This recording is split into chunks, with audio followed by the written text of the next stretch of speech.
The Sunday parade, fur coats and rifles. April 16, 1945, a sunny spring morning in Germany. If you looked at the road leading out of the city of Weimar, you would see something strange. You would see a parade, hundreds of people, men in expensive suits and fedora hats, women in fur coats wearing lipstick and high heels. They were chatting. They were smiling. Some were even laughing. They looked like they were going to a garden party or the opera. They were the elite of Weimar, the wealthy, the educated, the cultural aristocracy of Germany. But they weren't going to a party. They were marching at gunpoint, flanking them on. Both sides were American soldiers, grim face, dirty, fingers on the triggers of their M1 Garens. The soldiers weren't smiling. They were escorting these fine citizens up a hill called the Erzberg, 5 miles away, toward a place the citizens claimed they knew nothing about, a place called Buchenwald. The citizens complained as they walked. Why are we doing this? This is an outrage. My shoes are getting dusty. They thought it was a propaganda stunt. They thought the Americans were exaggerating. They believed they were innocent. But General George S. Patton had a different opinion. He had seen the camp 2 days earlier. He had seen the ovens. He had seen the zoo the SS built for their amusement while prisoners starved, and he had decided that the innocence of Weimar was a lie. He wanted to shatter it. He wanted to take the most sophisticated people in Germany and rub their noses in the raw sewage of their own history. They say they didn't know. Fine, let's take them on a tour. This is the story of the parade of shame. It is the story of how the cultural capital of Germany became the neighbor of hell, and the moment the Weimar, the city of poets and lies, smiles were wiped off the faces of the German elite forever. To understand the horror of Buchenwald, we first have to understand the beauty of Weimar. Weimar wasn't just any German city. It was the soul of Germany. It was a city of Goethe, the city of Schiller, the birthplace of the Bauhaus movement. It was a city of libraries, theaters, and parks. The people who lived there prided themselves on being civilized. They listened to Beethoven. They read philosophy. They believed they were the pinnacle of European culture. And yet, just 5 miles away up a scenic Trillion Road was a factory of death. Buchenwald's concentration camp was established in 1937. For 8 years, it operated right under the noses of the Weimar elite. The SS officers lived in nice houses in the suburbs. Their wives shopped in Weimar's boutiques. They went to the same concerts. The smoke from the crematorium floated over the city. The ashes settled on their windowsills. And yet, when the Americans arrived, the citizens of Weimar said the same 4 words. We at Habeneck, we knew nothing. They claimed the smoke was from a factory. They claimed the skinny men working on the railroad were volunteers. They lived in a bubble of denial. But on April 11th, 1945, the bubble burst. The U.S. Third Army arrived. When Patton's tanks rolled into the area, the SS fled. The prisoners who were still alive took control of the camp. Patton arrived a few days later. He had already seen Ohrdruf. He thought he was prepared. He wasn't. Buchenwald was massive. 20,000 prisoners were still there, walking skeletons. Men who weighed 60 pounds. Children who had forgotten to smile. Patton walked through the gates. He saw the pile of bodies in the courtyard. Hundreds of them stacked like firewood. Naked, yellow-skinned, eyes open. Patton, we knew nothing. The great denial was a tough man. He was old blood and guts. But this broke him. He wrote in his diary, I have never felt so sick in my life. This is not war. This is madness. He looked at the German civilians in the nearby fields. They were plowing their land. They were hanging their laundry. They were ignoring the smell of death. That was so strong the American soldiers were vomiting. Patton turned to the camp commander. "Do the people in that town know about this?" The commander replied. "They say they don't, General." Patton's face turned red. He slammed his riding crop against his boot. "They are lying," he said, "and I am going to prove it."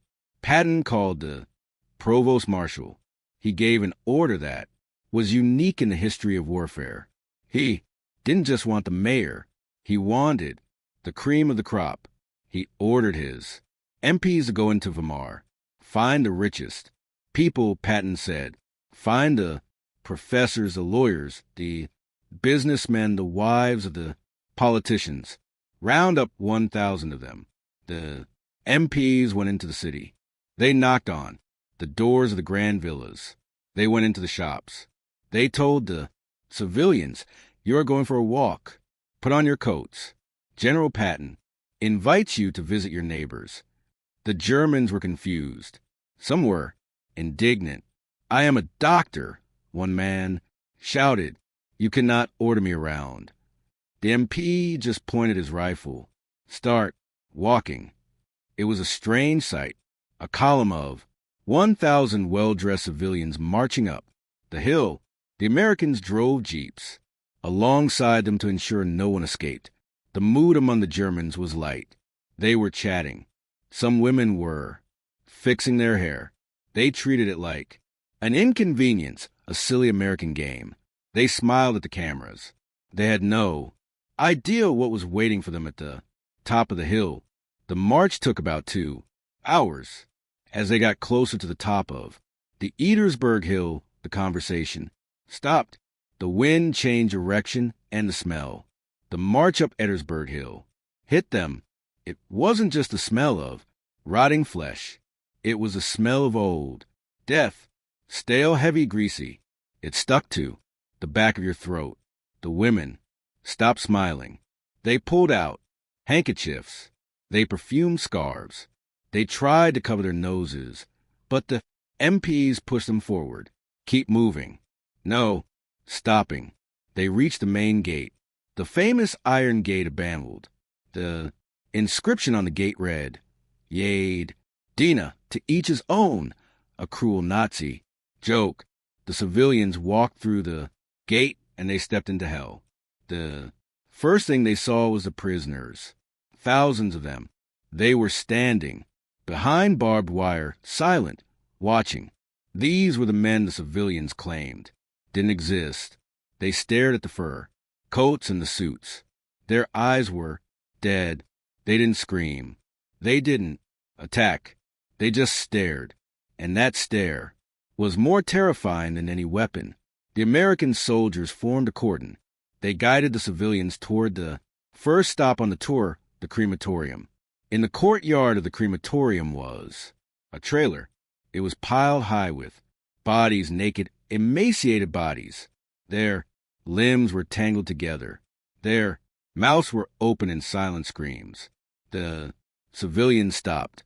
The color drained from their faces. One woman in a fur coat put her hand to her mouth. She started to shake. Then she screamed. She fainted. She collapsed into mud. An American MP stepped forward. He didn't help her up. He nudged her. "Get up," he said. "You haven't seen anything yet." This was the moment the lie of the good German was destroyed. History books often soften these details. We don't. If you believe the truth must be told, no matter how ugly, hit that subscribe button. Help us keep history alive. Now, let's go inside the torture room. The Americans forced the civilians to walk past the bodies. They forced them to look. If a man turned his head away, a soldier would grab his chin and turn it back. "Look," they shouted. "Look at what you did." They led them inside a building. This was a pathology lab. The SS liked to keep medical records, but they also kept souvenirs. On a table displayed like items in a shop window were the artifacts of the SS. There were two shrunken heads of Polish prisoners, preserved. There were pieces of tattooed human skin. The commandant's wife, Ilse, the _ of Buchenwald liked tattoos. She would order prisoners with interesting tattoos to be entering hell. The civilians react. Killed so she could make lampshades out of their skin. The civilians stared at the table. The men in suits were weeping openly now. Some were vomiting in the corner. Patton had ordered this display. He wanted them to see that this wasn't just war. This was perversion. This was evil. An American officer stood by the table. He spoke perfect German. You say, you didn't know? These were made here in your backyard while you went to the theater, while you drank your coffee. The civilians had no answer. Their denial had been stripped away. They were naked in their guilt. The tour continued. They saw the little camp, the quarantine zone, where prisoners were left to die of typhus. The stench was so bad here that even the American soldiers wore masks, but the civilians were not allowed masks. They had to breathe it in. A former prisoner, a skeleton of a man, walked up to a well-dressed German banker. He pointed a shaking finger at him. I remember you, the prisoner said. I worked at the train station. I saw you. You saw me. You looked away. The banker broke down. He fell to his knees. I didn't know. He sobbed, but nobody believed him. Not even himself. By the time the tour ended, the 1,000 citizens of Weimar were destroyed. They walked out of the gate in silence. No one was chatting. No one was smiling. The women's makeup was strewn with tears. The men's suits were dusty.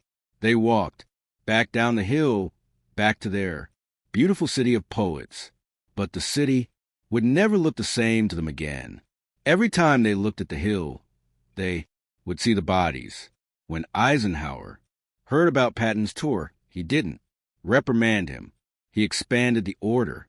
He realized that what Patton did was essential. He sent a cable to Washington and London.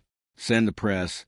He ordered, send the congressmen, send the parliament members, send the editors of the newspapers. He wanted witnesses. He famously said, the things I saw beggar description.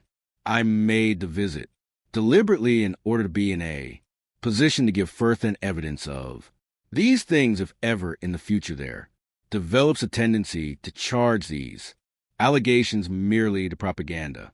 Eisenhower knew that people would try to deny the Holocaust.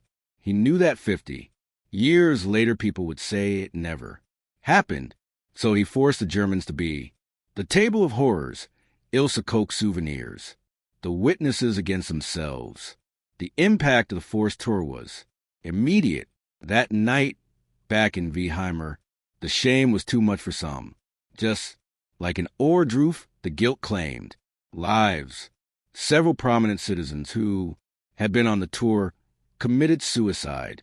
In the days that followed, they realized that their culture, their education, their civilization had failed to stop them from becoming monsters. They couldn't live with the reflection in the mirror. Patton was told about the suicides. He didn't celebrate, but he didn't mourn either. He simply said, good, maybe the rest of them will learn. The forced tour of Buchenwald is a moment that history should never forget. It raises a question that we still ask today. How much does the average citizen know about the crimes of their government? The people of Weimar weren't the ones pulling the trigger. They weren't the ones turning on the gas, but they were the ones who looked away. They were the ones who stayed silent. Patton understood that silence is complicity. He understood that you cannot claim innocence just because you close your eyes. On that day in April 1945, he forced them to open their eyes. And in doing so, he forced the world to open its eyes, too. The citizens of Weimar walked up that hill as arrogant. Aristocrats, they walked down as broken. Accomplices and the ghost of Buchenwald followed them home. The excuse we didn't know is still used. Today, do you think the citizens really didn't know, or were they just lying to protect themselves?